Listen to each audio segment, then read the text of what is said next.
room setups and, you know, on and on and on. And not one person, and there's 2 of us that sell both resorts, has said a single word. Interesting. Is we got Not what, like, what are their new stand? And I don't know if it is because our resorts are small and intimate, and because of the level of luxury, we only welcome 1 group at a time. I don't know, but I'm like ready. I'm on guard, right, and prepared to go to the operations team with it. But we have not heard a single peep. Well, then I'm happy for you. Isn't that interesting though? It is, because we had the opposite today where a program is coming in for 250 people, but we need to find a property large enough for it that has 6 feet in between. So one of the questions for classroom style or class for meeting as well as food and beverage. So is that 5 people per round instead of 10? And so do you need, instead of 25 rounds, do you need 50? So the space requirements are going to be a challenge. Yeah, that's interesting. Yeah, so far so good. We haven't. But I'll keep my fingers crossed for you. But that's but our first programs are you know, both resorts will open November 1st, so it's November. Okay. So this is for 2021. This is February of next year. Wow. But anyone else experiencing that? I think that that's something that's going to start happening. I'm from the Atlanta area, and I've got some groups that are going in the fall, and we're just now getting to that point where we're starting to get our questions together to have discussions with the client. These are rebooks, so they're things that were already on the books, and now it's like, okay, now we're all starting, right? States are opening up. We're starting to think futuristic instead of just on hold. So now we got to figure out what do we do to move forward. I think you're going to start getting it in the next. But I think there's also so much is going to change in the next month or 2. Yeah. So, you know, until we know, you know, in 30, 60 days, and if the group arrives in November, we still have time. So we really don't want to put all this stuff in place and then it's all a moot. It's you know, it's passé. So I think we're going to hold up and wait and see what they come to us with. But so far, nothing. And everything has been rebooks. And I do have 2 new groups that are for June of 2021, and I'll move to contract with them on Monday, but they're weddings. So I guess they don't mind if they sneeze on each other because they're family. I don't know. I don't know. So I think just like we are taking our time and we're figuring it out, I think our customers are as well. Right. So to Kim's point and to your point, maybe the short-term ones aren't the first ones that will be the groundbreaking, you know, 6 feet apart, but it's will come. Maybe we'll see more smaller groups instead of the larger groups. So it's nice to be able to share the experiences so that we could help each other just be better at offering solutions. So thank you for setting this up. Elizabeth, I was on a call yesterday with another industry organization where planners and suppliers were together. And one of the questions I posed, kind of similar to the sense of where we're going with our meeting sets, was, are any of the executives bringing to the planner teams new budgets for next year? And will the programs look the same based on possible protocols? And the answer I received from pretty much all of the planners was, no one's having those conversations yet. They are prepared to have them, but until people know more, they don't want to get too far ahead of themselves, kind of, Janet, like you were saying. They're waiting and seeing what happens.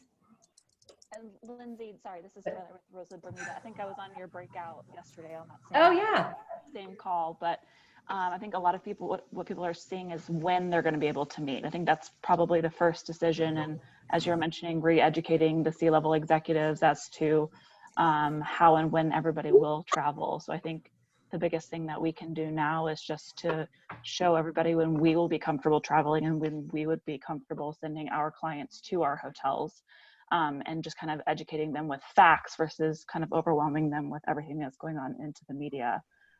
Just making sure that we're providing them with the facts that we have for our specific hotels and destinations and transportation companies and things like that, so that they're aware of what we can offer, knowing that those are the facts and not necessarily kind of the broader kind of mindset of what's going on in the media. So, I mean, I'm definitely in line with what you're saying based on our call yesterday. Good call. So from a kind of like a set standpoint, right? So setting up our hotel space, like, is 1 per 6 the new norm? Is a 4 per crescent the new norm? Like, what are y'all kind of seeing or feeling or having those kind of instincts towards? We haven't been seeing any of those requirements or questions come across yet. I think what we've been seeing is mostly what Janet was saying, a lot of rebooks. We haven't been seeing very many companies reach out with new proposals. A lot of what I've been seeing, like she said, would be a lot of the social aspects of it. Bermuda itself is a very big financial and insurance business where they're going to be required to come down quarterly, at least twice a year. So I think that those will come back soon.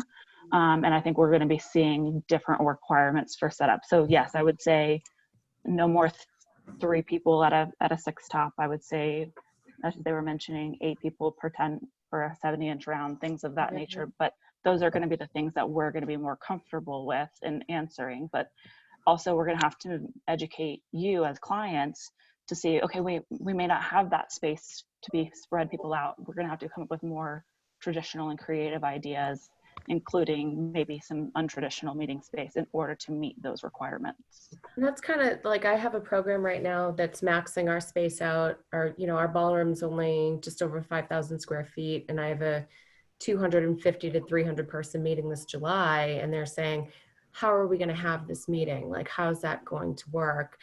And, my kind of proposal right now is maybe we split them into the 2 ballrooms that we have, and could they simulcast from one ballroom to the other, and they could still get the content to all 250 to 300 of their attendees. But like, I feel like it's an educational process where we're going to have to walk our clients through. We're going to have to hold their hands and say, this is an option for you. Are you open to it? How can we make this still happen for you and not have to cancel the meeting, Jill, have you ever seen those acrylic dividers that they have? I use them in my closet for my handbags on the top shelf, but they sell them at Container Store. That's becoming a thing, I'm making a note of that, Janet. It's not very attractive, but it's better, because that's really what you're trying to do, is have this invisible wall by separating them. So that's a solution.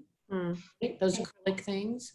And Jill, it's so interesting when you bring that up, because I think this is where the word that we don't like to say, and I said it yesterday in the call, the budget word, that's a great solution of the 2 rooms, but that's going to add additional production cost. And labor and everything. And it's a kind of a smaller version of what they have at Whole Foods when you check out now. It's like a windshield almost. Well, I also think, as us as hoteliers, what can we do to help hedge some of that cost? If it comes down to the AV pricing, like, what can we consume? What can we help with? That's my opinion anyways. I mean, I can't speak for leadership, but what can we do to kind of assume some of that cost and allow them to still be able to host their meeting? Yeah, I mean, change no buffets and all of that, which is obvious, but I would look at the Container Store and see what the sizes of those are and try that. It's certainly a viable option. I have something I need to say and a question that I'd like to open up for discussion. Mike did text me a few minutes ago that he had a pop-up board call. He will be jumping on as soon as he can, but it is liable to be another 20 or 30 minutes. Well, it was 30 minutes 10 minutes ago. So look for him soon, and he has plenty of information to share. We will go past 5 o'clock, but if anybody needs to hop off, he did promise to send me a webinar that he did yesterday that will have some of the slides that he shared with with the ALHI planner community. So you can look for that. We'll put it in the chat box as soon as Whitney gets it, and he'll be with us shortly. But I read a very interesting article yesterday that I'd love to discuss, particularly, well, from both points of view. And it had to do with precautions that hotels were taking to reassure the public that it is safe to travel and to stay. And they were using the Four Seasons New York as an example. I don't know if anyone saw this article. And granted, right now, the Four Seasons is being used to house healthcare workers in New York City, and New York City is an extreme example. But it talks in terms of, and this is going to be a great question for Mike, it talks in terms of the trends and the trending away from low touch to, the trending away from high touch, low tech to high tech, low touch, minimizing the client interface, maybe doing away with room service. Right now, what they're doing is you have to put your laundry out in a bag in the hallway. Yeah, now, I saw that. You've been exposed, but things like using a 24-hour lag time between stays in order to make sure the rooms are pristine, meaning you're only selling your room every other day, which is an interesting concept, but it's like double the rates. I mean, doesn't sound practical. And in general, when they start to describe what trends are going to stick and what trends are just for now, it didn't make staying in a luxury hotel very interesting to me. I'm more comfy at home, but I'd love for y'all to talk about what your thoughts and feelings are about that, both from the client standpoint as well as from the hotelier standpoint. Is anybody talking about those kinds of precautions in the future, or is this all just speculative? And we'll get Mike to chime in on that when he joins us. So Carol, my first instinct on that, I read that same article and I read it and I reread it. And one of the things that stood out to me is the fact that they are catering towards medical professionals right now that are putting themselves in more high risk situations. So some of the precautions that that particular hotel is taking right now are very extreme. Yeah. Compared to what maybe the norm will be for other hotels once we kind of get back to a little bit of semblance of normal. I think that the fact that they're catering to people that are just at so high risk, there was even a Hilton article that came out and said they're doing 3 days in between when a guest checks out versus when a housekeeper can actually go into the room, and it's pushing that just because of that risk level. So I think I like some of what they're saying. I definitely like it, like the temperature checks and limiting certain services and things like that. But I think some of those other services will be able to come back into play, just not knowing that 100% of the clientele, the guest basis, is in those high risk situations. Yeah, for sure. I mean, and things like electronic key systems where you actually check into the hotel on your phone, those things have been pending for years anyway. I just think it's going to be challenging, and most of you who are on the hotel side come from a luxury hotel background. And it's going to be challenging to try and figure out how you continue to justify your cost and provide the customer experience that people are looking for in a luxury environment. If you have to minimize personal contact, even if where's that personalized service, right? Yeah, where's the human touch, really?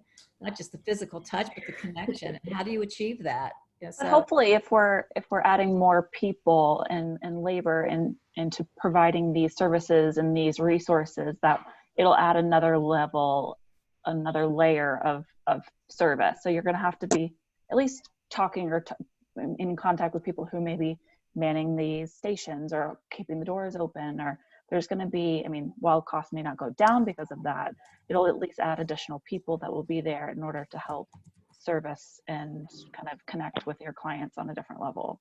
Right. Hi, Carol. This is Andrea from the Ritz-Carlton Yacht Collection. We spoke the other day. Hi. Welcome to our Friday chat. Thank you. Thanks. I'm good. Thank you. On that same topic, there was an article that was released from the Ritz-Carlton properties and the hotels, and how, cleaning used to be something that was done behind the scenes after hours so that the guests wouldn't see them around. And they're kind of flipping that script now, and they're doing it during the day so that guests can see that they're cleaning and how well they clean. And guests are starting to feel a lot more comfortable because they can see how well they are maintaining their properties and the cleanliness level. So that's something that, might actually stay forever now because people are so, worried about the cleanliness. So that's something that we on the yacht will probably adapt as well. once we do launch. So that's something that, you know, to keep That's in very mind, and interesting. maybe And maybe other that will hotels can foster- adapt it. Yeah, and maybe that will foster a new appreciation of your housekeeping staff. You know, Yeah, it is definitely. there's more personal interaction with the person who picks up after you. It's maybe that's a good thing, right? Carol, Yeah. Hey. Carol, it's Terry White. Hey, Terry. Hi, I just wanted to point out that earlier this week, Matt Maddox, our CEO, was the first to launch a health and safety plan, 23 pages. It's on our website. It's with the consultation of the 3 top medical, like the John Hopkins. It was our step to put everything in place to reopen Nevada first, and the same plan will take place with our Encore Boston Harbor. It's been on the Today Show and CBS and 4 million views. It is a fluid blueprint format. It will change and evolve. There's 2 main issues. One is the health and safety for our guests and employees. But number 2, it's going to come down to the governor and what the state agrees on. But the way this looks is at our resorts, we've got thermal imaging that takes your temperature at the entrance for the guests and the employees. We have an amenity kit with all the masks and gloves and hand sanitizers. And so, you know, at the casino, like every 3rd casino slot machine will remove the chairs for spacing. And then after someone's finished, they will clean it. So we really put a lot of systems in place. It will change and get modified, but you know, we're hoping to get the okay to open next month and move forward. And that's with the leisure, you know, transient business first. So we took a good first step. Terry, that's really encouraging to hear. Thank you for sharing that. Thank you. Hey, Right, Terry. Hey, could I share something? This is Jennifer Ludwig. I'm with Merritt's Travel Company. Just to further on what Terry has just said, I'm doing a lot with the Wynn, and their plan, what they've rolled out is phenomenal. It is, I mean, I've had so many meetings with hotels all week and last week about what are their plans, what are they doing, what steps are they taking.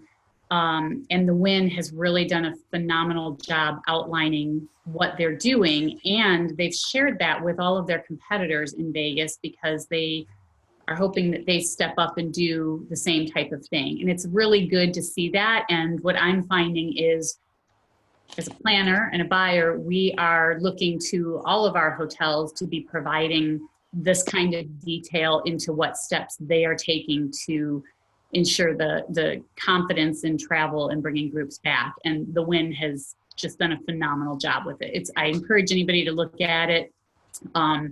I understand it's a much larger document and they had to scale it down, but it's very, very in-depth and well thought out, and they seem to have covered every aspect, and it's great. So kudos. Well, Would you be able to share that article? Is it shareable to folks that yes, are looking for? Basically, it's winlasvegas.com because it does change and evolve, and you do winlasvegas.com and a PDF pulls right up, and it is meant for our competitors to share. And I will say though, on a higher level, the executives for all the big resorts in Las Vegas are meeting every other day, and they're having discussions for large groups that have taken up the whole city or 75% of the city, and say the numbers are coming in less for, you know, the late summer, fall. We are working together so we keep that business in Las Vegas, and you know, then the other hotels fill up. So you know, we're working with a great task force, and you know, they 80% of the business in Las Vegas is true hospitality. So we want to get it open. So thank you. Thank you. That's what leadership really looks like, and we love when it's one of our partners who are really stepping up and showing the way. And there, you said, Terry, you're hoping to open in May? Yes. We keep getting, I mean, you know, we have target dates. We're just waiting for the governor. You know, it seems to change by 1 or 2 dates. I just had to call a client today and told her, yesterday it was okay, but I had to call her today and tell her that her May 16th, if we could push it back to later May or June to be safe. And so, you know, how does this look? None of us have ever been closed before. And Right. the nice thing about Wynn is that our employees have been on and just waiting to paid and ready to go in at a moment. So we won't have that you know, rehiring and Ramp up. Yeah. So we are 80% of the people have been there since day one. So this is going to phase in, though. I mean, we're expecting to be incremental to come in, but we're just really waiting for the governor to give us the okay. That's great. Carol, this is Shasha from the Tourism Board. Hi. Dominican Republic. I'm glad for these hangouts and the way we share ideas on these matters. I don't know if there's any other tourist board internationally here in the call, but it's great for us, all of these things that all the hotels are doing as of now, because they're looking forward to reopen sooner than actually international destinations will. And what we're doing right now is that actually we're feeding ourselves with all the information that is out there. We're taking the precautions on our end for our hotels individually. Their brands are taking all the measures, and we're gonna share that soon.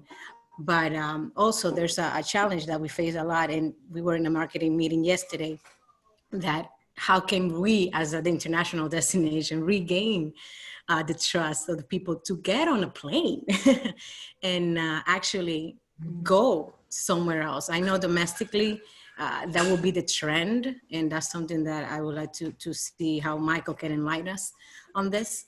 And since being Dominican Republic and the Caribbean so close, just 3 hours and 2 hours away from the States, I mean, I guess we have a pretty good shot, but how can we surpass that mindset of the client to, okay, everything's on the clear, or how am I gonna get on a plane? I was on a call this week with the airlines, and United has just done a phenomenal job from the moment you walk into the airport to the moment you get on that plane, and how they've changed everything and they've cleaned everything that you touch. The challenge may be the schedule.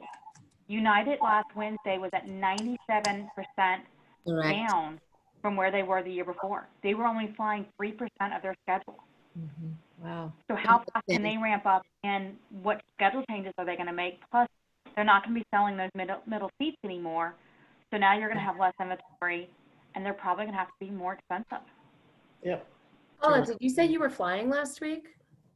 No, I was on an airline call and with United, and they were their schedule. I would get on a plane, in all honesty, with everything that they're doing. Yeah. You know, other than having The cleanest place to be. They are. If you saw what they were doing and how they were cleaning every plane every time, it's a big improvement. I just know where to fly to, though. I saw a diagram from an airline interior manufacturer. Was an article again that I saw yesterday, and the diagrams show that the middle seat's facing backwards. So you're going this way, and the person next to you is going this way, and then there's one of those plastic like the trains between. I'm kind of liking that. Yeah, you're much more comfortable than that.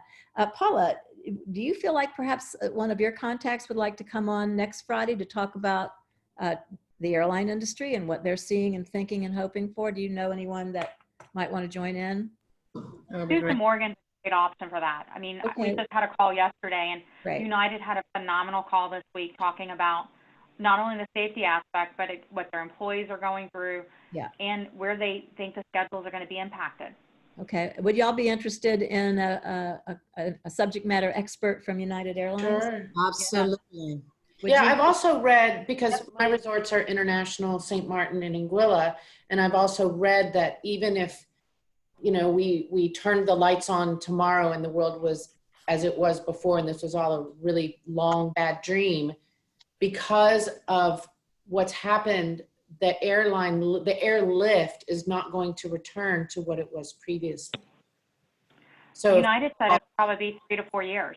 Right. We're all, you know, everybody's ready to explode to go travel further than the next county, that we can't, it's going to be a bit challenging to get there because the lift is going to be limited.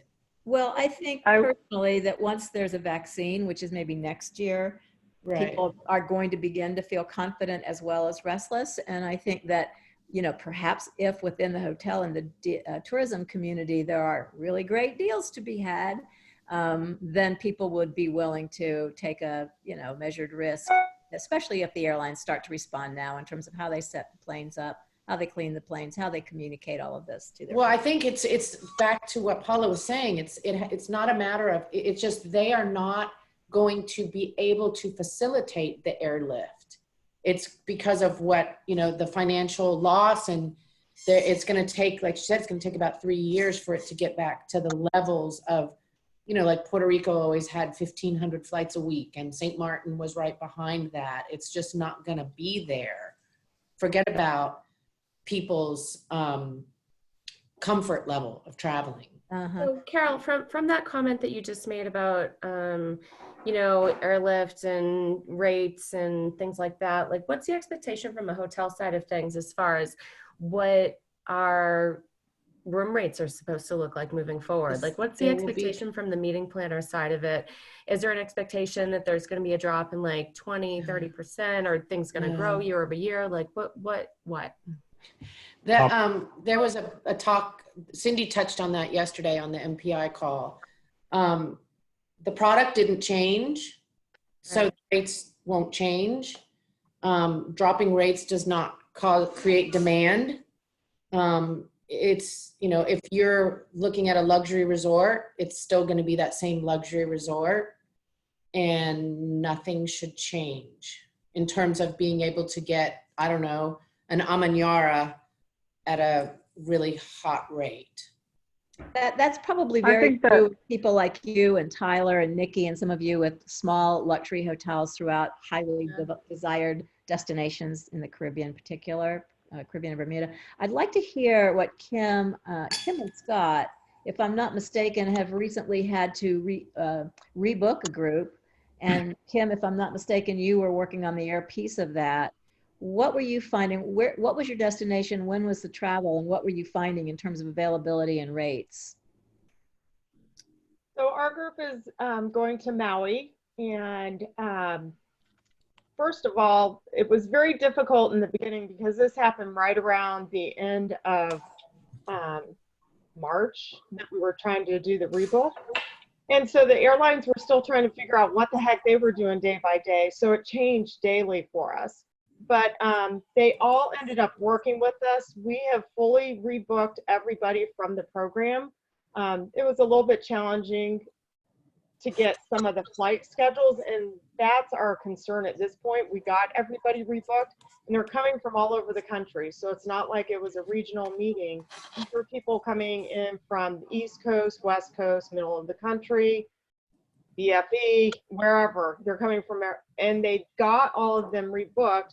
Our concern is, though, are the schedules going to change? So right now they're on flights, right? But as we keep moving forward, are we going to start seeing flight changes? We've had a couple, but you know, so it's a wait and see kind of game. When is the travel? September, the end of September of this year. Yes. Okay. Hey, Carol. Yeah. We learned today, for those who don't know me, I work for AGCO, a farm equipment manufacturer out of Atlanta.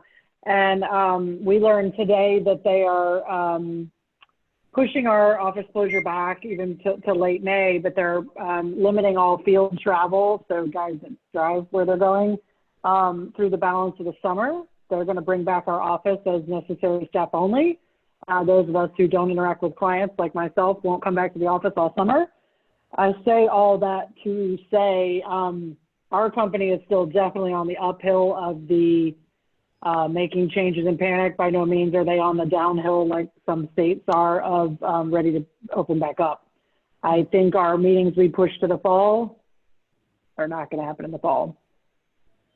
That's just our take on where our executives feel we're sitting right now.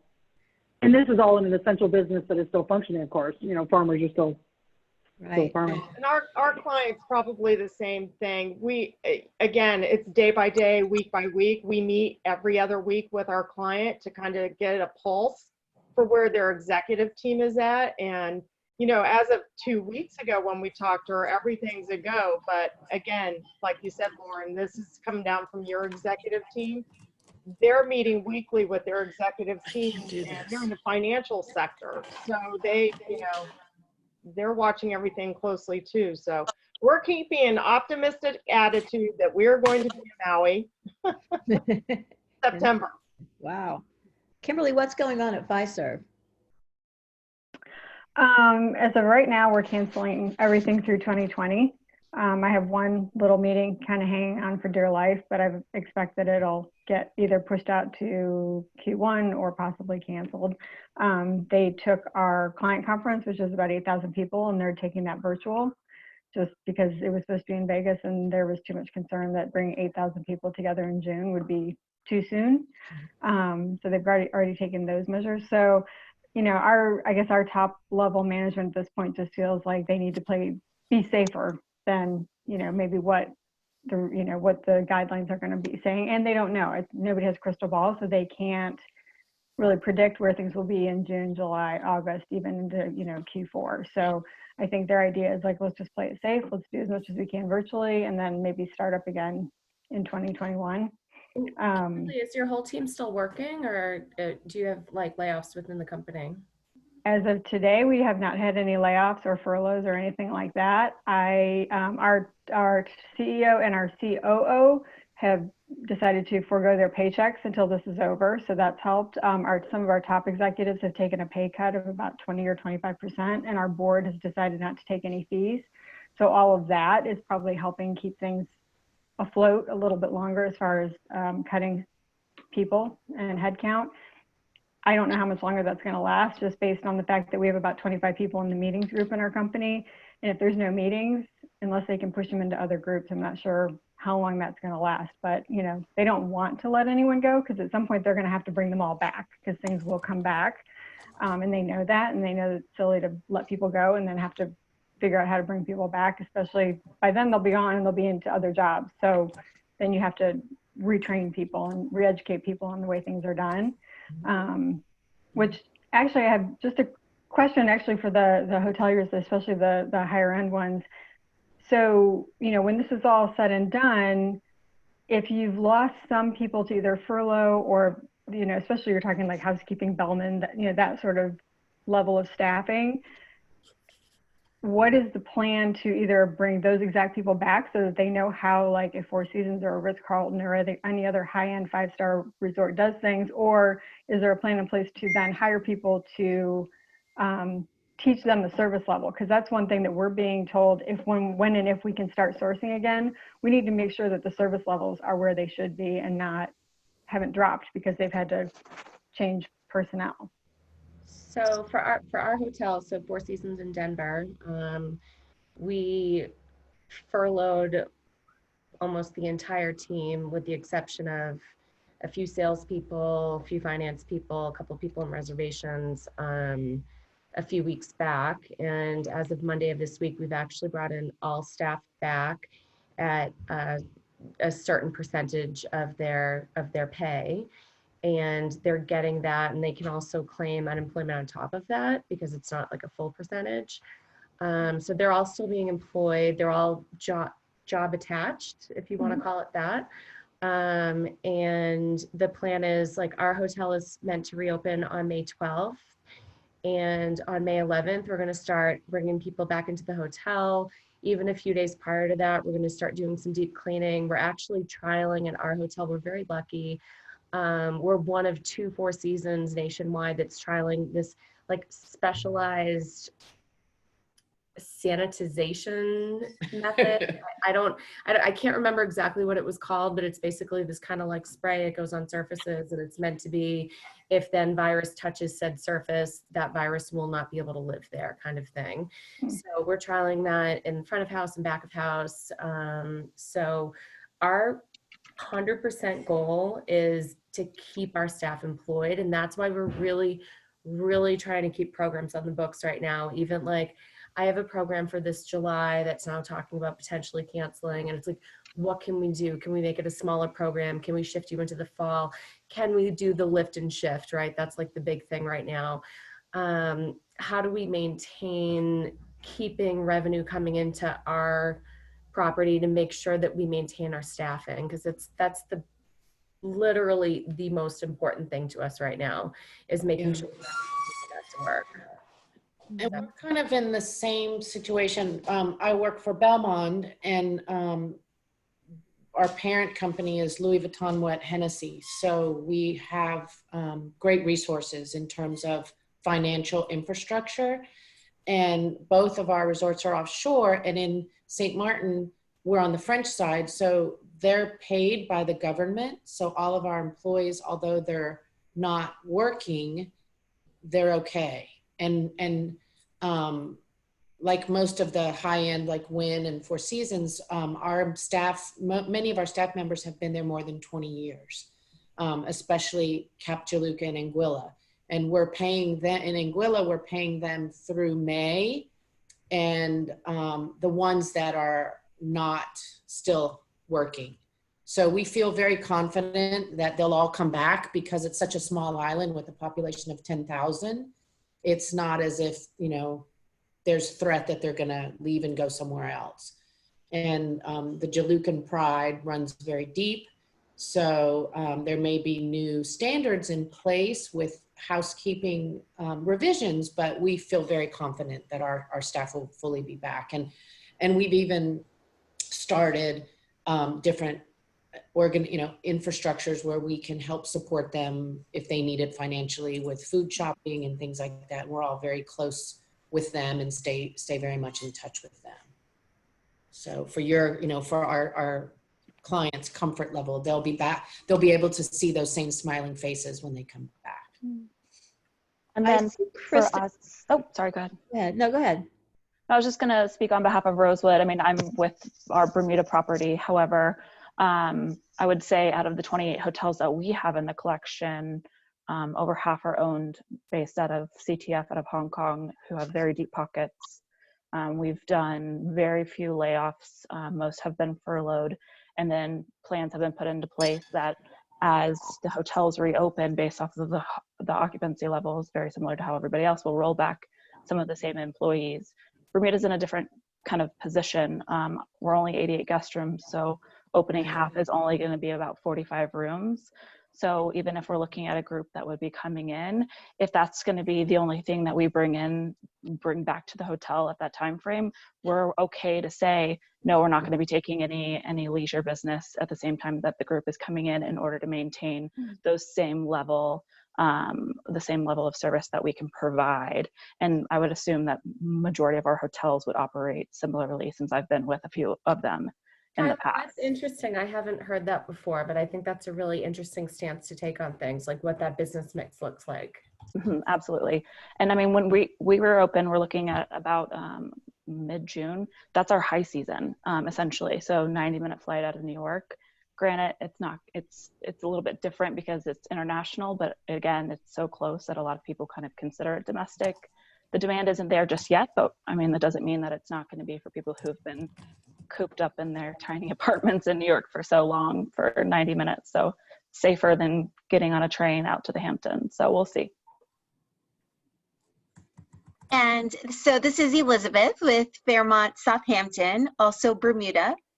Hi, Tyler and everyone. Hi. So I just wanted to add, so being part of the Accor family, it allows us to take advantage of what we are doing as a corporation. So rather than having each of our properties just kind of figuring it out for themselves, Accor is hiring outside help to help guide us and have each property based on their destination and the needs of the customers, the size of the property, have a plan in place customized for each hotel, each resort. So we're waiting on that, and that should be rolled out soon. And as far as our employees are concerned, it's what Tyler was saying as far as and some of the other island destinations.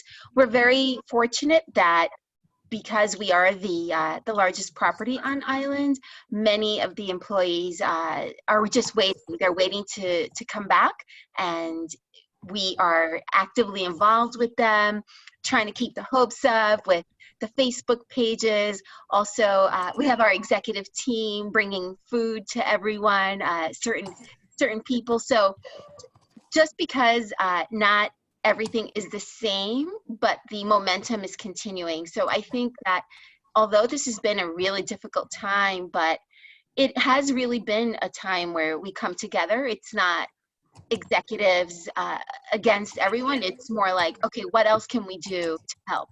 So I think you'll see when you check into your hotel, whether it's Turks and Caicos or Bermuda or any of these beautiful islands, I think because this has been the message, the momentum, you're going to see even more smiles. I think people will be happy to be part of this family that has stuck it out with them throughout all this. I couldn't agree more. I think that's really the purpose of these hangouts, these calls, is that we're trying to build a community that, you know, can prop each other up, give each other a sense of solidarity, not just share information, but just sort of have a sense that we're all in this together. And we hope that all of you folks on the customer side will remember these wonderful suppliers who show up and want to, you know, share their personal stories and the stories of their properties with all of you. So, yeah. Carol, that's a funny, a great kind of enlightenment for myself. I was a planner for 15 years in the corporate market, and I just went over to sales. You did. Great timing. Good timing, Lindsay. Good job. No time like the present. But no, what's your status now, Lindsay? Are you laid off, furloughed? No, I'm still working. I'm still fortunate. And honestly, it sounds silly and crazy, but I love it. And I think that if we can get through this, there is nothing that I can't accomplish. That's great. So I'm taking the challenge, and I do believe in the power of this industry. And for the 15 years that I was a corporate planner, I had such great relationships with my hoteliers and my DMC partners. So I think I learned from the best, and I'm hoping that I can bring the knowledge that I had as a planner to my current position, and also hope to, when speaking with the planners, can offer some credibility because I've walked their walk before. Absolutely. But it's been fascinating, and I do think we'll be stronger when we come out of this, and we will. I mean, it's a cliche, but I agree. I think we learn from crisis a whole lot faster than we learn when times are easy and good, you know. Sometimes cliches really do make sense. They're a cliche for a reason, right? Make sense. Character matters, and how you show up in times like this really does count. And that's why I want to just thank all of you once again for showing up for us and for each other. Who else? Who hasn't talked yet? There's a lot of you back here that haven't spoken. Anybody got something good to say?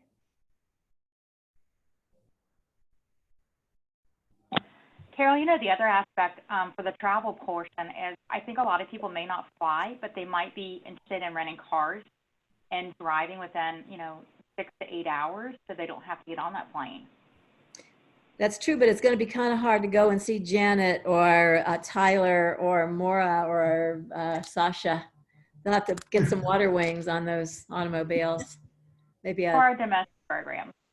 I know. No, we are hearing that. We are hearing drive to destinations. Yeah, I definitely think the first thing will be local travel. Mm-hmm. I mean, I was telling my girlfriends the other day, I said, at this point, I'll drive to bloody Hialeah to a swap shop. Get me out of here. Oh, To go, Janet. well, she was telling me, she goes, oh, all the girls, because there's a whole circle of these girls that are well-to-do husbands and they don't work. And they're like, oh, they went to Delray Beach to some fruit farm to buy. I was like, what kind of horse manure is that? Like, yeah, I said, what, they don't sell fruit in Fort Lauderdale? And, I said that they could get away. I go, well, hell, let's go to the Grand Canyon. Let's do a Thelma and Louise. I'll go anywhere right now. Don't go to the swap shop. Like, not recommended, girl. I know where it is. No, you know what? I am so open. I'll go anywhere. I don't care. It's good people watching. Yeah, I think people will travel locally immediately. Yeah, as soon as they're let out. I agree. Carol, Yeah. Carol, this is Terry. So Mike May, he is the second year chairman for the IRF. Do you know Mike May from Bright Spot? I don't. I just forwarded you this information, but I follow him on social media. He's the president and CEO of Bright Spot.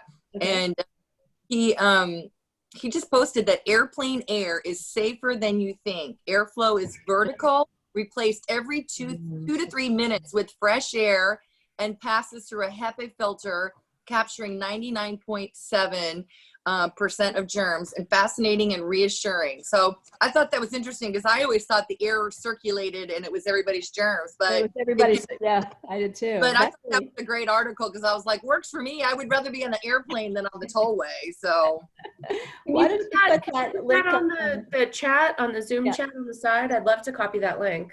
Yeah. Oh, I was going to ask you that too. I see that you texted me, but put it in the chat box so that people can copy it. Yeah, that would be great. I know there are some good salespeople on this call that will take that statistic and run with it when it comes time to make a persuasive argument, right? Carol? Yeah. Hi. Speaking of statistics, I'm Nereida. I'm from the Hyatt Regency Grand Reserve in Puerto Rico. Many of you probably don't know the property because we just opened last year towards the fall. Who is it? I'm sorry? Who is that? It's the Puerto Rico. Hi, Danny. Hey, hola. ¿Cómo estás? Bien, bien. We were just talking about you, Margarita Casablanca and myself. I know. I just saw the name and I was like, oh my God, it's Margarita. I'm an honorary Boricua, you guys. There you go. My people. You know, I actually, let me put something on the chat. We were just getting ready, basically, and things were looking great. Our budget was even going to be blown out of the water. And as you all know, Puerto Rico has had like just one thing after another. Right. And we're not going to even go there. But one thing I wanted to bring up is I participated on a webinar from Cvent, and it was interesting because earlier everybody said that the clients are not necessarily asking what we're doing already and what we have implemented in our properties, probably because they all know it's too soon to ask that question, right? But during that webinar, they were bringing up to the table that was basically one of the concerns that they conducted on a poll, and it came up. Another thing that they were mentioning was that most meeting planners are either thinking or they do have some information to support this. The meetings coming forward would be actually larger, that they would actually grow in size. And that was interesting. And they were even doing this from data they were collecting, obviously, out of Cvent. So for me, that was reassuring that instead of shrinking, they will grow. But on the other hand, it was a big concern because then that means that for properties with not a lot of meeting space, we're going to lose a lot of opportunity if we could go into protocols. Yes, I mean, we heard that, I think, last week, that there are, and some of you planners and clients can speak up, that there is some consolidation going on, that once people feel a little bit better, companies are combining meetings and events and making them a bit larger. That may be just a one-time situation, but I think that is happening from what we hear. Anybody want to speak to that? I don't know. I participated in that Cvent call as well. Narita, I'll send the link right now because it's been recorded. So I'll put it on the chat, and if anybody wants to listen to it, it's a very, very good listen. Like I highly recommend. What I've experienced is because both of the resorts that I'm responsible for are small, 108 rooms, 83 rooms, and everything we book is incentive only.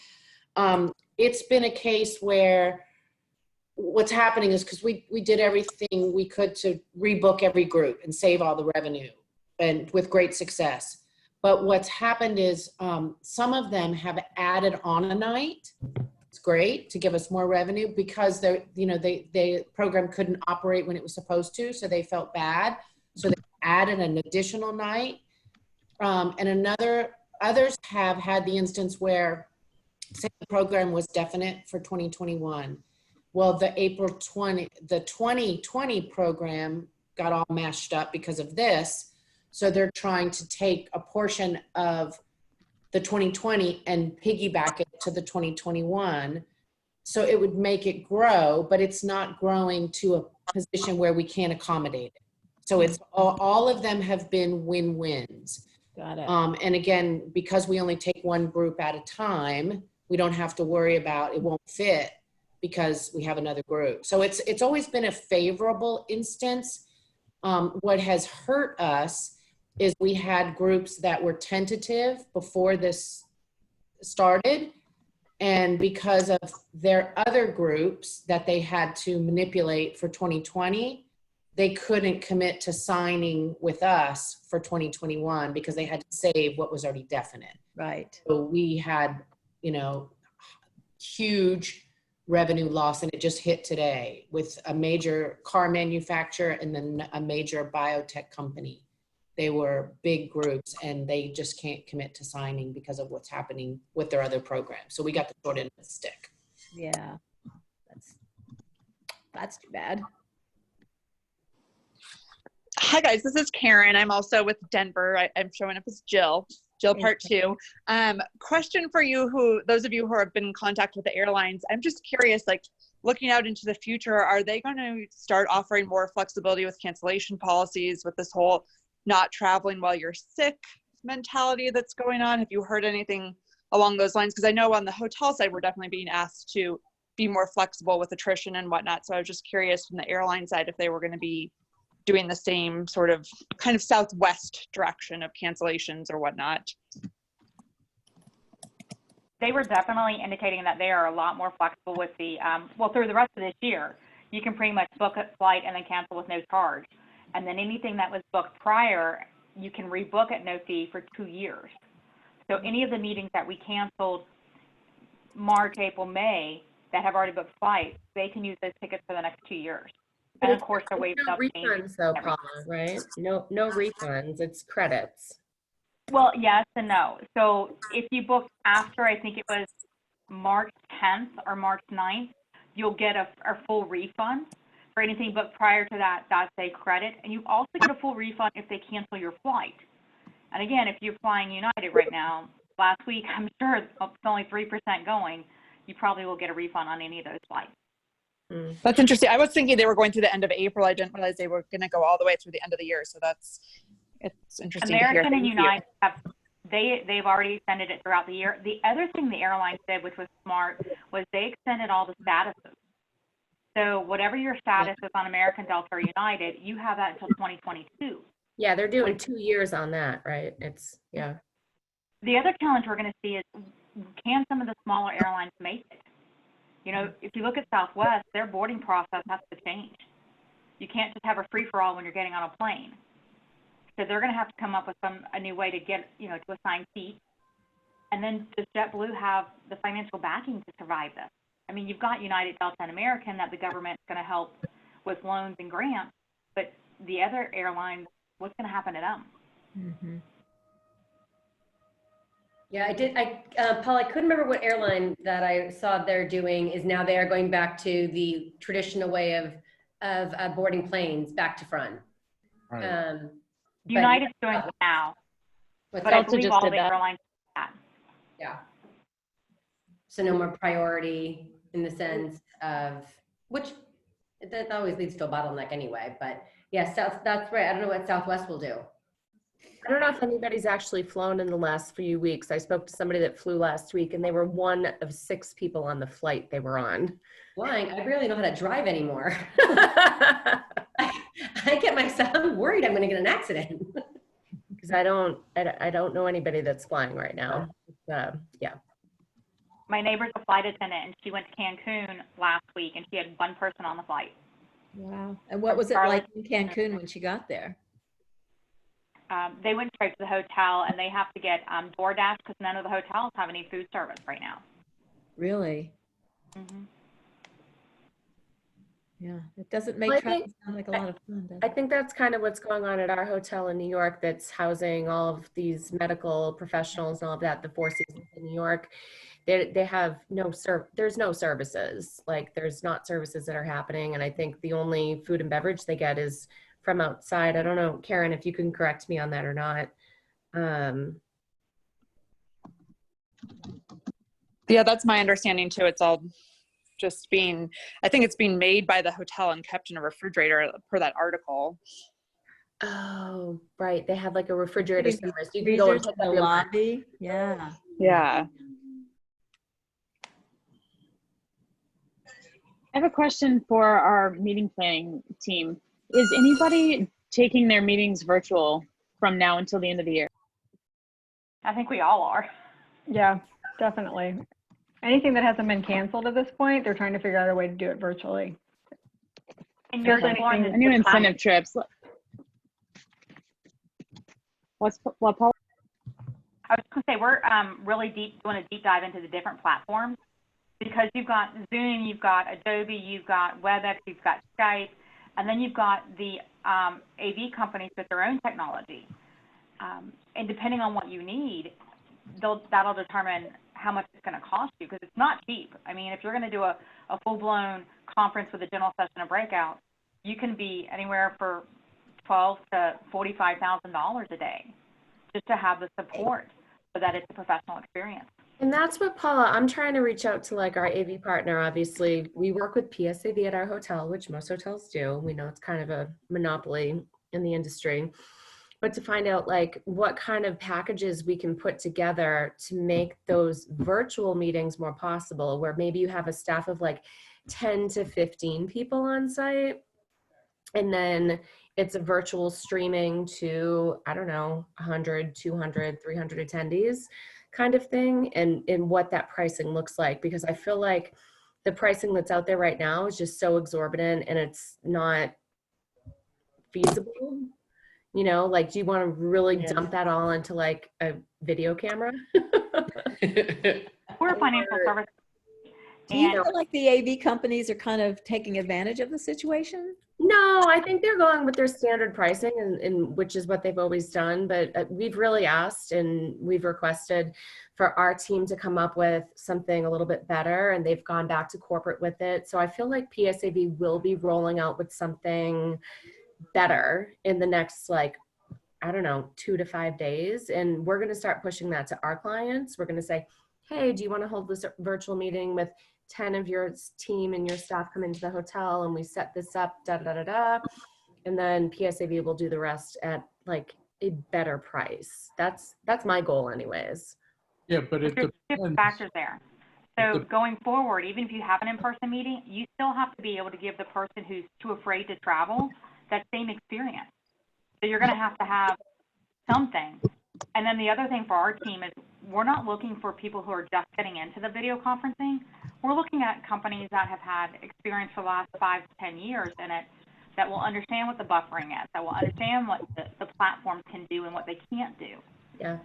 So you've got Event jumping into this arena. They do RFPs. You know, why are they in this? So that's the other challenge that I think meeting planners are going to face, is we're having to rediscover all of this technology that we've never had to use before. You really need a big time production company. Right, and we're using Talent Technology. Talent's doing a really good job for some of the events that we have coming up. And they will tell us whether we need WebEx, Zoom, or their technology that they have, based on the needs that we're telling them that we have. Paula, can you say again who it is? I'm sorry. So we're using Talent? Talent Technology, TALLEN, but we're also looking at On24 to kind of see what they can do and what they have and what their process is. Thanks. Well, everybody, I just got a note from Mike. He's getting ready to join us. I hope you all can stick around and ask your questions and hear a little bit from him.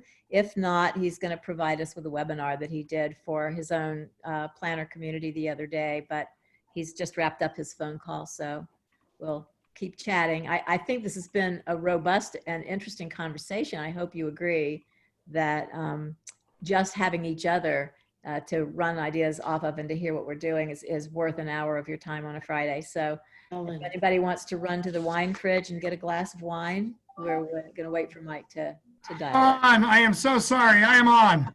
Hey, Mike. Hello. How's everybody doing? We're great. We're great. We've had a really robust and interesting and juicy conversation. Cool. And kept each other occupied for the better part of an hour, so that's been good. Awesome. Well, I appreciate it. I won't go through a full presentations, but I'm happy to answer questions. And as I told Carol, I actually have a recorded webinar from yesterday that I'll send to everybody so that you can listen to it. And it really goes through the highlights of where we are with the virus and what we're looking like as far as reopening and some of the work the hotels are doing. Because I know there's a lot of questions as far as new procedures, new policies, how are we going to maintain social distancing? We have a lot of that in play right now. So lots of work on that side. I felt like if anybody I knew, Mike, you would have a real finger on the trends and be able to sort of make them relatable and accessible to the rest of us. So before we field questions, why don't you give us maybe a Cliff Notes version of what you're seeing and hearing out in hotel land in terms of all of this, the trends. I'm happy to do that. Two things to look at. First, to look at where we are with the pandemic and what that looks like specifically in the United States. A couple of things that I mention often is it really does look different in different parts of the United States, and that's where some of the friction is coming from. And I mean friction from states that want to open, and there's other states and other people saying, are you out of your minds? Why would you? If you live in the Northeast, specifically New York and New Jersey, your reality is so different than anybody else in the United States. And I said this to give it context because I don't think it's put in context enough. New York, the state of New York with 13 million residents has more cases than any country in the world. Any country in the world. Wow. So Italy with 60 million residents and New York with 13 million residents, they have more cases. Crazy. Yeah, and New Jersey is testing at almost a 50% positive rate. As far as for every test they give, 50% of those are coming back positive for COVID-19. California has actually issued almost 500,000 tests, and they're literally testing at 9% positives. So it is a different experience across the U.S. I can't stress that enough. In the deck that I will send you, you'll see a slide that goes county by county, and it shows you certain counties in the U.S. have no issue whatsoever. So when you saw people losing their minds because Jacksonville opened up their beaches, Dr. Birx in her press conference told you, Florida has done the best job of being able to identify by zip code exactly what is happening. And by the way, Jacksonville literally has less than 20 cases per day reported. There is no outbreak in Jacksonville. And they're at the beach. And that is the issue. And again, where the friction comes in, it's like, okay, these people don't kill or don't care. They want to kill everybody. That's not the issue. The other thing I try to remind everybody, shelter in place and mitigation was not so that not everybody is going to catch this. It was put in place to make sure that we flattened the curve so that we didn't overrun the hospitals and the medical system. When you talk about flattening the curve, it means it goes wide, which means many of us will be contracting the virus over a long period of time. But that's what you want so that the health system can actually control it. What you saw in New York that scared the hell out of everybody is it surged at one time, it flooded their system, and that's where all of a sudden you're seeing mass units and filled hospitals set up and the military coming in, and it looks like every natural disaster movie you've ever seen. And that is what scared people, because the epicenter of the disease is also the epicenter of literally the news center of the United States. So it's what we're seeing every day, it's what we're hearing every day, and that's what we're feeling every day. And I say that not to say it's not serious. The experience in the 5 outbreak areas is very different than the rest of the US. I would also mention to everybody, Italy, when you when you bring up Europe together and roll up Europe together, Europe represents 1.2 million of all cases in the world. They also represent 65% of all the deaths in the world from the disease. Europe has been impacted more than anywhere else around the world. And it was just reported today, and this is a comment in the US, 50% of all the deaths in the world in Europe are coming from nursing homes and long-term care facilities. In the United States, we just crossed 10,000 deaths that are coming from nursing homes and long-term care facilities. The other thing I will mention is that 90% of all the deaths in the US from COVID-19 had an underlying health condition. Right. They had, and it's really specific to lung diseases, autoimmune diseases, and heart obesity. And yeah, obesity. obesity is a biggie. And it's the diet part of it that is the part that it's more severe. It doesn't mean you get a better chance of catching it because you have an underlying condition. It means if you catch it, you have a better chance of ending up in a hospital because of the severity of it. But I will tell you, the data also tells us only 3% of all hospitalizations are under 50 years old. And it gets higher as you get older. 85 or 80 and over represent almost 20% of hospitalizations right now. I think that ties back to nursing homes and senior care facilities, but that is really, really the issue with the virus. And it is plateaued, it is flattened, and it's under control in a lot of different areas. And under control, which means they know the cases and where they are, and the curve is flat, where the health system is going to be able to accommodate. So we do see places opening. And we know places are going to open very shortly. From an economic standpoint, I say there's two arguments going on. You have the people in the Northeast, and I just explained that their reality is so different, so they don't understand why everybody else would start opening up. And that is a friction point. The other friction point is economically, because we have a lot of people working from home and doing Zoom calls like this, and they're saying, no, we need a shelter in place longer. Yet you have 26 million Americans that don't have an option to work at home. They are out of work, and it is a large percentage. In Michigan, 20% of their entire workforce is unemployed right now. When you look at Georgia, why would Georgia want to open up? 18% of its entire workforce is unemployed right now.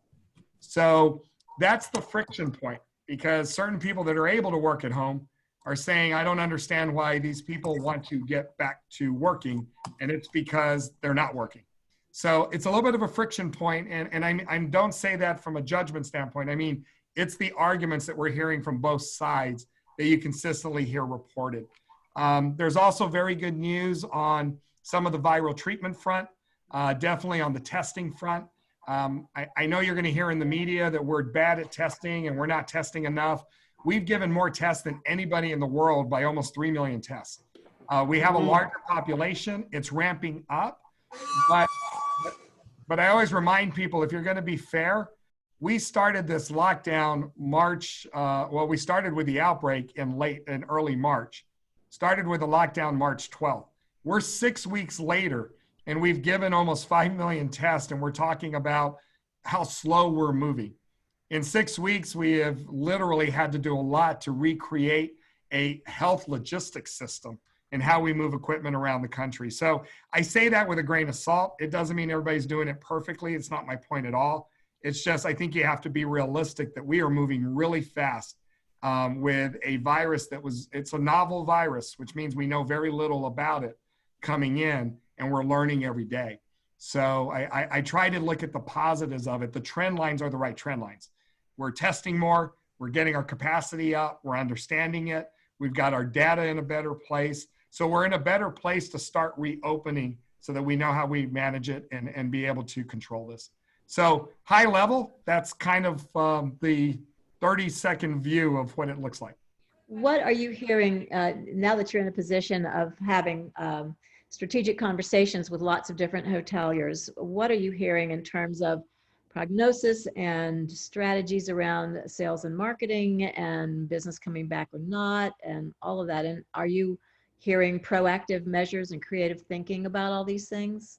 Without a doubt. I mean, look, the conversation we're having more than anything is conversations with planners that are asking us, what are you going to do to make sure we're adhering to guidelines and making people feel safe? And that is what the hotels are really working on right now. I've heard from the planner community at times, like, I can't believe I can't get this information from the hotels. Well, when many of the hotels have people furloughed, the actual people that would be putting those processes in place are currently not working. Mm-hmm. So that's where some of the problem is. We had a call today. I had 180 operators, and I say operators because we invited chief engineers. We invited people that run the rooms department. We invited people that do back of the house, because we wanted to go and we're going to create a document. And Carol, I'm happy to share with you so you can share with everyone in your community. It's a document that's telling you, here are all the things that we're looking at. And we're not doing that to say, look at ALHI. We're doing that to educate, because the industry has to get doing this at the same time if we're going to get back to any kind of normalcy. Right. One of the things that came up earlier is that Terry White from Wynn pointed out that their senior management team has put together practices and procedures that they're now sharing with everybody as well in terms of what they're doing to prevent issues. Since I'd like to open up the floor now, since we've got so many people in the queue, and anybody who has a question that wants to put it in their chat box can do that, or just speak up. Who has been saving their pressing questions to ask Mike?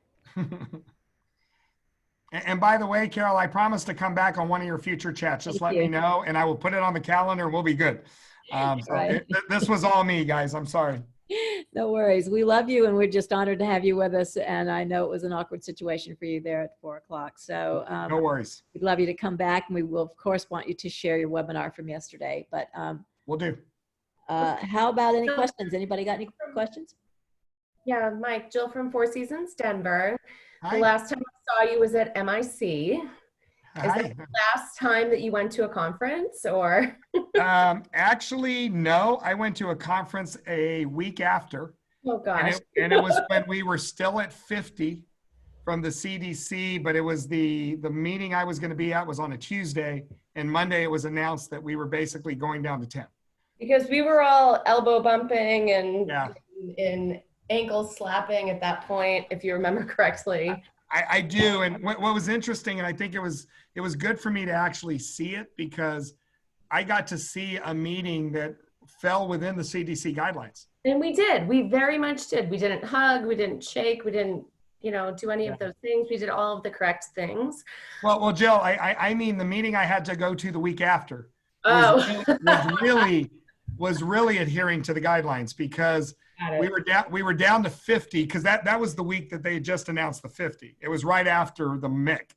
And when we did that, what I wanted to point out so that everybody could see it is we basically had 100 people, and we were split into 2 different ballrooms so that there were no more than 50 people in any room. Oh, wow. And then the spacing on the tables, you had rounds of, 60-inch rounds that literally were only seating 4 people per round. So you had separation there, but we had box breakfasts, box lunches. Any breaks, things were being handed to you. You could not touch them. The staff was handing them to you. So there was really strict guidelines that were in place, but it showed you that you could do it. And candidly, that's what we're going to be doing as we come into this right now. Right. That's part of what we're going to see moving forward, is kind of the idea. And I brought this up earlier before you came on, was about like what per 6, how many per round, what that buffet versus plated kind of situation looks like. But you just kind of described it right there. And that's kind of what we need to start thinking about when we're putting together these packages to try to sell to our clients. Like, I don't want to go out there in like a really proactive salesy way, because I feel like the climate is not correct to do that. Yeah. But I also feel like there's an opportunity for me to share with my clients maybe the correct processes and procedures that we're putting in place. Well, and the interesting part is from the customer side of it, 60%, North Star Media just did a pulse survey of 1,200 people. They've been doing it week by week, but 60% of new meetings for the standard community is for 2020. And some of it, about 10% of that is before September of 2020. And then 50% is between September 2020 and December. We were on a call today in a very large financial institution that joined us, and they were telling us they have 7 contracts they're signing right now between now and the end of the year. And they are planning for this. So they are asking, what are the procedures? What are the process? And actually they're demanding part of it. But all hotels are going through this right now, and we're going to roll this up because it's pretty constant and it's pretty consistent. There's nothing that's too novel in what the thought process is, but we do have to really look at F&B, what that looks like. And it's even something as simple.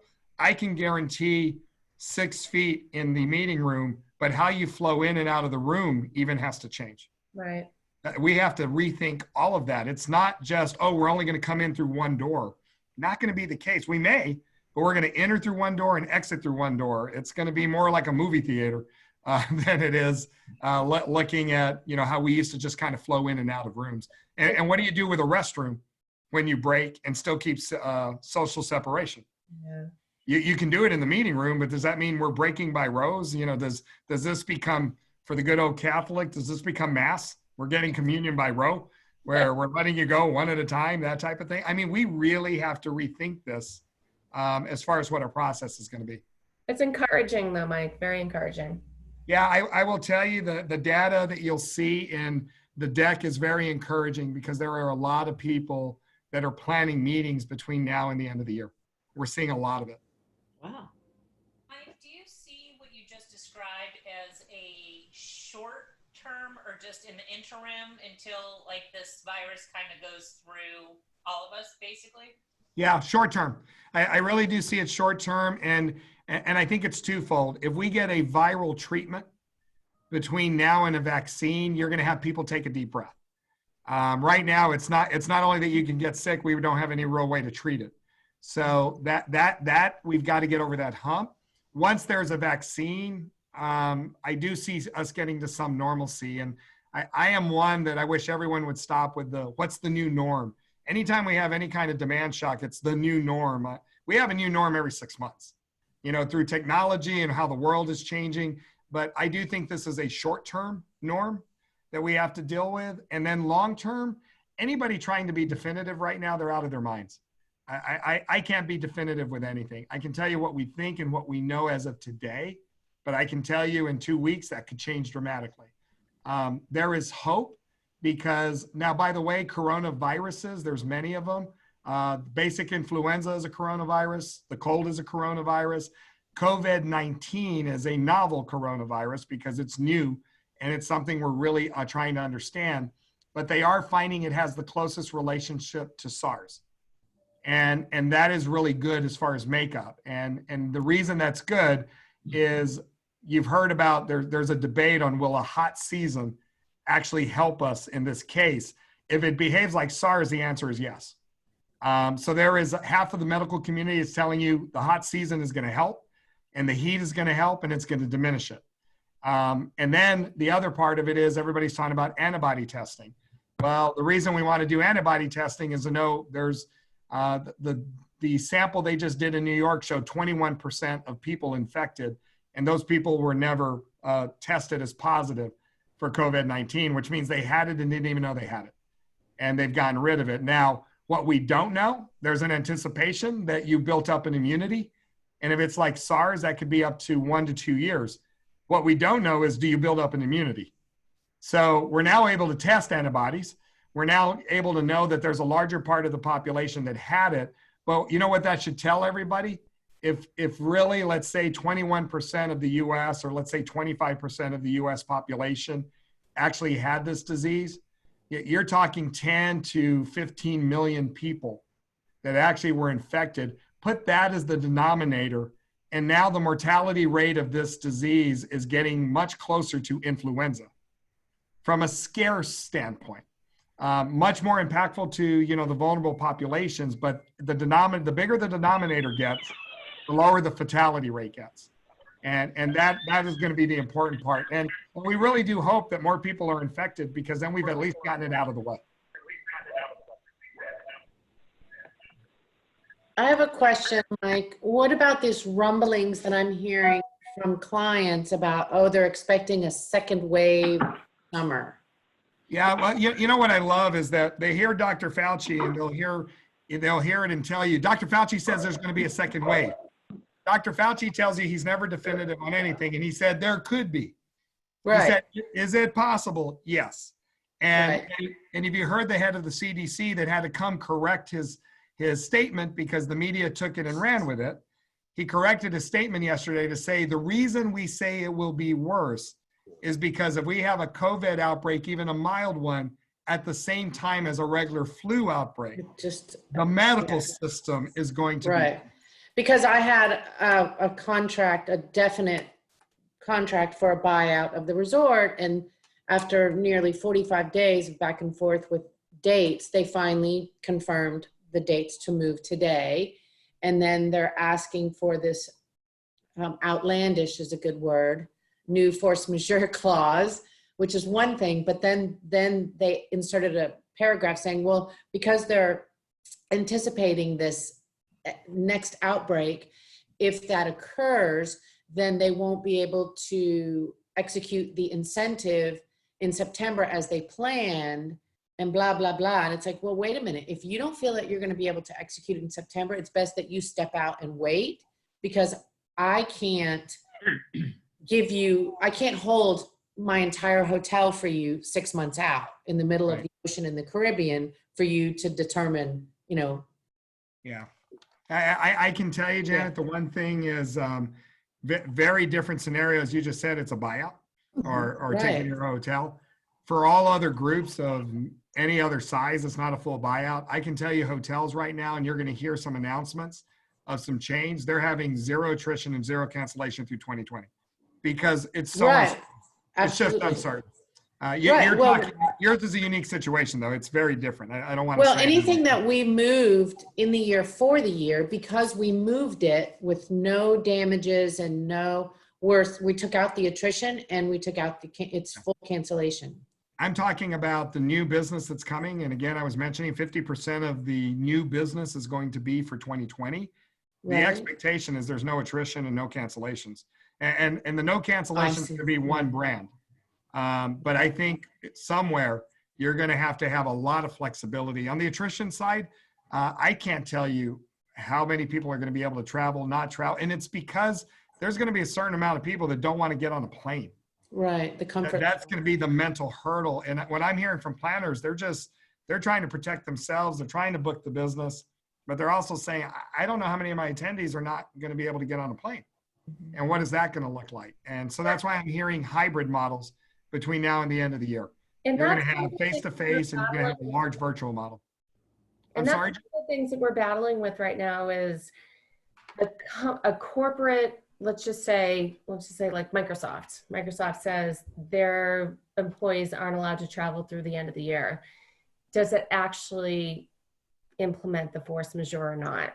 Like no, because it's not illegal or impossible. They're making a business decision. Correct. And it depends on how your clause is written in your contract and all of that. But that's a challenge that we're coming up against right now, right? And now people are trying to implement, when they're moving these programs to the fall, that they want to implement these terms that say, oh, then if our company says it's impossible, but no.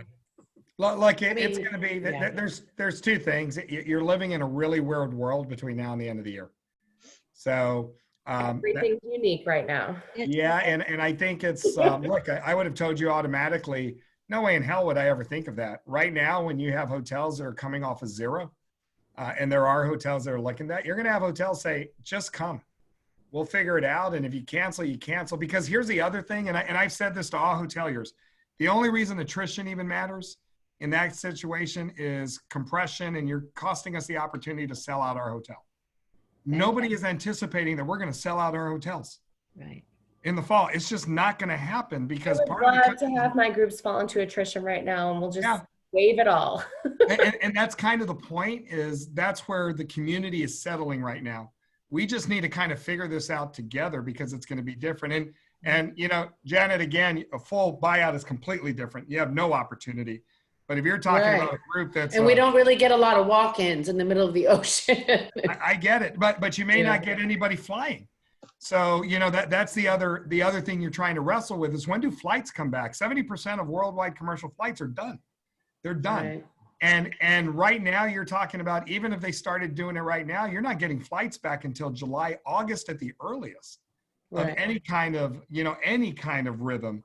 So what does that look like if it's a September meeting or an October meeting? Well, yeah, it's February high season. So well, and again, 21, completely different story. I'm talking about between now and the end of the year. And I can tell you, we had, again, a large insurance company. They do about 900 meetings. 21 is all normal across the board. They have changed their force majeure to include pandemic, of course. Outside of that, there's no other change to it. They're fully operational? They're fully operational. And for 20, they're about to sign literally 7 contracts between now and the end of the year. And that's where they're looking for some flexibility. And the flexibility is just trying to say, we just don't know what the accounts are going to look like. Right. But we're going to hold these meetings. Like our company right now is looking flexibility through the end of June.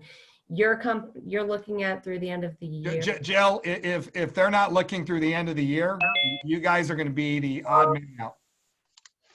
I'm sorry, say that again. I said, if you're not looking for flexibility through the end of the year as a company, you're going to be the odd person out. That flexibility, it's not through June. It's not. We're coming back in phases. It's not like the country's opening up in June. You're going to have this staggered approach. So what does that look like? Okay, somebody's going to plan a meeting, but they have a huge contingency from New York that still can't travel. No, we're showing flexibility with that. I think it's tiered flexibility, right? Yeah. Well, look, again, that is, and again, I'm putting my old corporate hotel hat on. That's us thinking like a hotelier versus you've got the most unusual situation we've ever experienced. Case by case. Yeah. And Mike, this is Tyler with Rosewood Bermuda. Right when we were even announcing that this would be a pandemic, Rosewood went ahead and issued company-wide without, talking with any of the hotels, the Rosewood Rest Assured policy, where if a group books for the rest of the year and they need to cancel, that they can obviously rebook for a future year. And that was just through the end of the year itself. So I do agree that, these major hotel companies and even in the luxury segment have already thought about that. So, yeah. Well, and I think it's important to remember the distinction between hotels like Tyler's and Janet's, which are small. Generally, your group business is on the incentive side, and the incentive process, which is about desire and aspiration and fulfillment of your productivity, all of those things, that's the corporation trying to take responsibility for making sure that their employees are properly rewarded. And when the employee decides, oh no, I'm not going to be rewarded in this way, I'm going to stay home, that's you have to have different kind of policies than someone like Jill, who's corporate, business is corporate and meetings business, and the corporation is actually thinking on behalf of the attendees. So if they preclude attendees from traveling through the end of the year, then the conference needs to understand. Yeah, you're right. We're finding that, and it's been so extraordinary for us, of 2 resorts, ultra luxury, only 2 have fully canceled. Every single thing is rebooked because they want to reward their participants, and in such dire circumstances. And even moving them, like this one today, they moved from a July buyout, which we all know what July is, no matter where you are, to February at more than double the rate. Wow. When earlier they were crying that they didn't have any money, and all of a sudden the money just fell out of the sky. So, well, and like I said, I would separate 2021 from 2020. From now to the end of the year, 2020 is just going to be really chaotic. I can tell you what's happening with conversations in the corporate boardrooms right now. It's about the liability. So the reason of their staff and employees. Not even that. How about their customers? Right. They're inviting a customer to an event and they get sick. There is a lot of liability conversations. And again, our planner that joined us today talked about that their task force that's going through all of this includes legal sitting right next to them, because the conversations are, they're responsible for the health and wellness and the safety of their attendees and their employees. Well, define safety when you're saying I could do all of that and you could still catch COVID-19. I could do everything I'm supposed to be doing and that's not guaranteeing. And by the way, I'm doing it at the hotel, but you could have gotten sick at the airport. Exactly. They could have gotten sick going to the dry cleaners on the way to pick up their, But my point is that's what they're having to think through. Right. And the point is, if we're not going to be thinking of flexibility in the ultimate sense, that's what they're wrestling with. So you have companies like this that, thank God, their CEO has said, we're going to meet because face-to-face meetings are important and it's valuable. But if they come back, they did say there was a conversation that we'll just go virtual for the rest of the year. I don't have to mess with any of this. Then on the other side, we got hotels saying, but no, I'm going to be somewhat flexible with you. It's going to be one or the other. you're gonna have corporations say, I'm out. I'll just do this virtually for the rest of the year, and you guys deal with it, and I'll get back to you in 21 when we have more insight. That's where I am really pushing the hotels to push back with your leaders to say, you really got to understand the conversations that are going on. Because right now the conversations are, it's 50-50, whether they're going to go virtual to face-to-face. And for those that are moving forward, they're expecting you to work with them. And I'm not talking about canceling, but for the attrition standpoint, from now to the end of the year, I'm not talking about 21, they're just talking about between now and the end of the year, if you want people to be there, you're going to have to be ultimately flexible to be able to get them to go.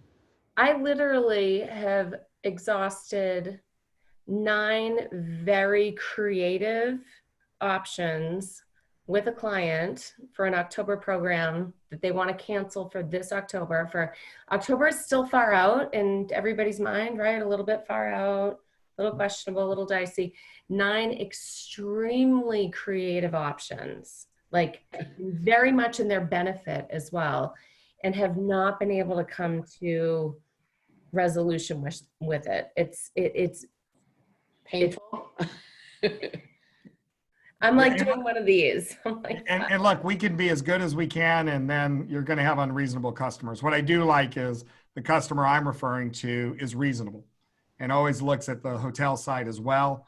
And she's just looking for balance. And I just think it's important for your leaders that are making these decisions, or we're in there. We're in there. Our leaders, we get it. We get the demographic of who the client is, who the participants are, what their organization is. They're not corporate, they're a non-for-profit. Like, we get all of that. You know, we take all of that is taken into consideration. But this has been almost a month now, and it's like 3 calls per week trying to figure this walnut. Can you give them a deadline and tell them that space is in jeopardy? I don't know. I think they're not going to happen this fall. It's more, you know, what are the damages versus how can they rebook? Yeah. But it's just, those are the challenges like that. I've had so many, like, I have A accounts that book 3 programs with me every month, and now we figured out how to work with them on this little teeny itty bitty program to rebook. No biggie. This is like a $500,000 piece of business. It's, wow. I mean, it's big. It affects our staff to be able to work. It affects our staff to be able to come in and work at the hotel. Our, you know, ability to keep functioning and all of that. It's just a game changer. No pressure, Jill. No pressure. I promise. Every idea was very creative. Jill, to your point, I was just going to say, hi, Mike, by the way. Jill, to your point, it's very difficult because in the end, they're just looking for one response. When am I getting my refund? No matter what you say, that's the only response that will really mediate their position. But we have, as much as we want to give that response, exactly what you said. We're trying to be here and we're here with you. Well, we can't do it without cash flow. Like, where's the balance, right? So we want to be partners, but what about our positions as well? So it's a very difficult situation, especially, and I talk about this with our team. We're trying to please so many people, but in the end, it just, yeah. You have to say no sometimes, unfortunately. Mike, shifting gears a little bit, and I don't put you on the spot or ask you sensitive and specific questions, but I am concerned about the viability of some hotels when many of them are either closing and or looking at extremely low occupancies in the immediate short term, long term, meaning towards the 3rd quarter of this year, 4th quarter. How fragile do you feel the hotel community is in terms of, you know, you hear some pretty scary numbers about some of them are just not going to make it. Are these kinds of conversations being held in a candid way in your community? And do you see any trends emerging or any panic or any sensitivities around this idea that it could be months and months before people are willing to go into hotels and even on a leisure basis and boost those occupancy rates so they can stay open? No, we're not hearing the panic. And candidly, I've been hearing quite often of some webinars going on with certain legal experts that keep talking about these hotels are going to close. They're not going to open their doors again. There's a real lack of understanding the finance world of hotels. This is not 2008. 2008 was a banking financial crisis. The banks are fully healthy. What the Federal Reserve and the central bank just did with their credit facilities and what they set up, and this was 3 weeks ago, to the tune of about $3 trillion, we're fine. There's nothing that's going to happen when it's all said and done. And if you read what's going on in the finance world of hotels, all they're doing, the people that hold the paper, they're saying it openly in conversations that we're just excusing payments for the next few months and we're going to tie it to the back of the loan. Wow. There's all kinds of financing deals going on, but liquidity is not the issue in the investment market. So yes, there's cash flow issues at hotels. That's very different than liquidity issues that would keep the building going. And what I remind everybody is, let's say somebody decides coming out of this that they really need to sell the hotel at the end of it. Keeping it closed lost 50% of its value. It being operating will sell at a much higher price point when it's all said and done. There isn't a lot of that conversation. And most people that talk about that, like you just need a base occupancy to get the hotel open. The hotels are losing money being closed. And I don't mean opportunity money. They're still paying mortgages and they're still paying insurance. They're still paying benefits in a lot of areas. They're still paying employees in some areas. I know, and I saw the report of, when Sands was reporting to the market, I mean, they're literally losing, $50 million a day. And that's being closed. So you're going to have to open it up at some point, and then you're going to stagger everything about the occupancy. We stagger labor based on occupancy. The reason you want your occupancy to ramp up really quick is so we can get people back to work. Because if not, that staff is still going to be furloughed for a lot longer period of time. My encouragement, Carol, is we keep forgetting that China was 60 days ahead of us here. Accor Hotels just reported 100% of their hotels in China are now open. And when you look at percentage and occupancies in China, they're moving quick. It's not quite a V, but it's a much flatter U. And it's moving fast. That's the best indicator because they're 60 days ahead of us. They're where we're going to be in June. And I think that's some optimism. And by the way, it's the same thing we saw in the US after SARS. And it's the same thing we saw in China after SARS. It took 90 days to get to occupancy levels that were what's somewhat normal.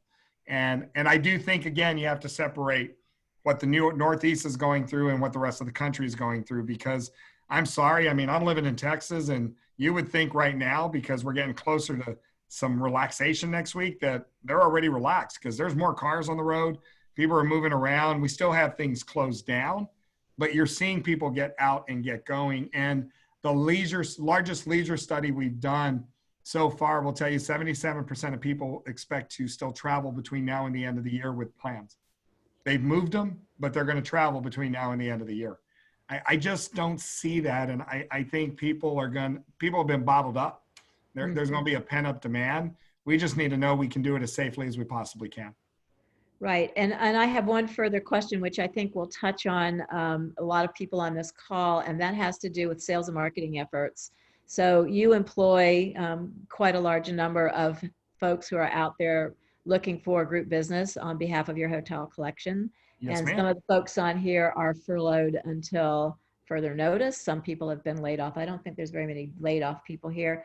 But what do you feel is going to be the sales and marketing strategy? Many people have told us our travel budgets are cut through the end of the year. That means no marketing events, no sales missions, none of that.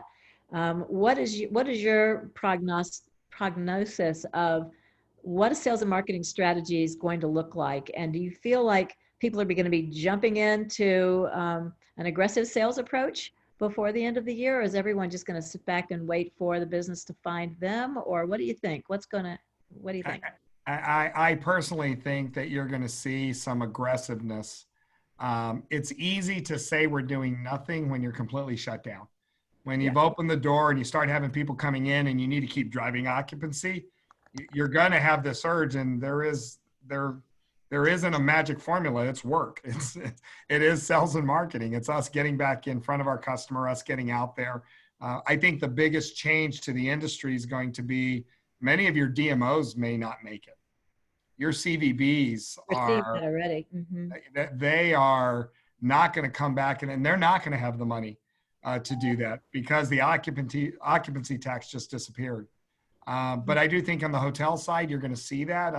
I was just on my board call, and I'm telling our board that I need a cushion in the fall to help out our members if they need to delay payment to me so that we can go and we can do our events and do the things we need to do. I was going to ask you, have you taken all of your events for the year off the table, or are you Not still at all. after Not at winter? all. No, not at all. We're starting in August actually, with some of our events, but we have a pretty packed fall schedule. Of course, through the summer, we went ahead and postponed those just because it just didn't make sense, and we know there's too much staggering going on right now. But starting in August, we've got that going. We have a large women's executive leadership conference we do every year. We went out to the community asking them and to our hotel, and that's late July. They're all in. Good. So we're taking that on, and actually the hotel we're at's excited because they think it's going to be a statement because it's going to be a very visible meeting that's going to take place in July. Our executive council, which is our big meeting we do every year, that's in November. We sent out literally personal save the dates to the planners. 96% of the planners are like, I'm in, save me, save my date for me. So we're just not sensing that. And I think, again, I keep pushing this that, people sometimes get on me because I've been beating up the media badly in this because I think the media has done a very poor job of reporting what is really news and what is factual. And they've hyped it up. And Bill Maurer, I was listening to something he did the other day that was quite brilliant. And he was going at the press hard. But one phrase that stuck with me, he said, there is no need to put hot sauce on a jalapeno. and what he's saying is the media has put hot sauce on a jalapeno. So on that note, Mike, who do you follow then from a media, who you feel like is giving the best facts and all that? Like, who do you follow? On TV, nobody. No, except CNBC. I watch CNBC all day long because it's business. Okay. And even when they report the news, they report the news. I only stick to the Wall Street Journal and the Financial Times because they tend to report the news without sensationalizing it. Yeah. And it's still journalism. And then every day, the only TV I've been watching is I do watch the press conference every day because I want to hear Dr. Fauci and I want to hear Dr. Birx and Dr. Adams because they have all the data. And I don't care about the politics of all of it. I care that, and there's something wrong personally in our country when you have a certain station that doesn't even carry the press conference of the coronavirus task force for this country. I have an issue with that. Right. Issue with it. But until people start complaining about it, it doesn't matter. And I only watch it for that. And because so I can get the information, and the rest of it, I read and research.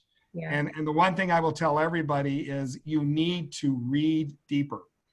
Don't take a headline and listen to a headline and go with it. You need to understand. So yesterday it was reported that the Gilead trial is junk for a treatment that we thought was very promising. It kind of hit the markets. You saw the markets start to react to it. They find out that it's China that's reporting it. China didn't have enough people in the study. They stopped the study. They did it shortened, but yet the WHO reports it doesn't work. So Gilead has the same study in the US, by the way, 125 people that were in Chicago, 113 that were severe cases of COVID on their medication. 111 of the 113 walked out of the hospital. Yes. And that is a positive. And there's 2,400 in a clinical phase 3 trial around the globe that has a placebo effect in it as well. So we will have the real data coming out of it. That's a great example that you got to read deeper because the headline just said that the drug's not going to work. It's just not true. We just don't know that yet. And I got beat up a little bit because the news coverage, and this was literally back in March, the report on every newspaper is deaths in the US up to 240,000. At that same press conference, Dr. Burke showed you that the model she was showing you is a basic mitigation model. It didn't have any of our data in it. The IHME model that they were following from day one showed 80,000 deaths, not 240. And by the way, that's now revised down to 65,000. It continues to go lower. My problem with the media is they didn't report that deaths could be between 83,000 and 240. They report that deaths are going to be up to 240,000.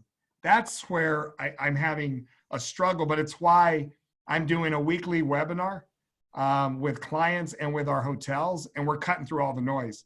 And I've actually had clients that say, we're not even watching the news anymore. We're waiting for your update, because I'm just going through the data and showing, let me show you what the data really looks like. Hey, Mike. Hi. Hey, I have a question for you. In thinking about getting meetings back on the books and people moving forward and feeling comfortable and how we convey it to our stakeholders, do you see any one particular organization coming forward in our industry to kind of spearhead that, sort of like the Meetings Mean Business Coalition, somebody that's going to put all that data and recommendations together for how room sets should change, instead of each individual organization or each individual hotel putting that together, something a little bit more streamlined and centralized? I'll give you some breaking news because it won't be out till next week, but I was on a call earlier today in between all these calls, and I kind of got sucker punched because it was my friend Paul Vandeventer with MPI, but he has Amy Calvert on Zoom with the EIC. They are forming an Apex committee on COVID-19 response by the hotels. There is a Salesforce executive that will be chairing it with me. And the reason I'm bringing it up is they'll announce on Monday, I'm going to co-chair that committee to bring all of what you just said together into one resource so that we can push it out to all the organizations to get out the same resource to everybody. That'll include MMBC, it'll include MPI and PCMA and everybody else. That's not going to be announced until next week, so please keep that to yourself. But I did want to share because it's exactly what you're asking, Sabrina. We need to be able to pull all this together because there's already a lot of work out there. We're going to get it into one source so that we can get it out to the community, and we're going to move fast. It's the only way I agreed to it. I said, only if you're going to do this quickly. We're going to be sitting here 90 days from now, it's going to be useless. But if we do it quickly, it's going to be worthwhile. Great, thank you. You're welcome. Anybody else? We're coming on 6 o'clock. So has anybody else got any pressing questions of Mike before we go?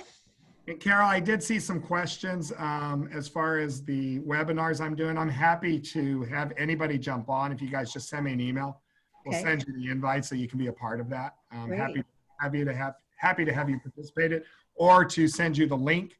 Again, every week it's recorded, so it's just the same live, especially since everything's virtual right now. It's the same thing everybody else is seeing.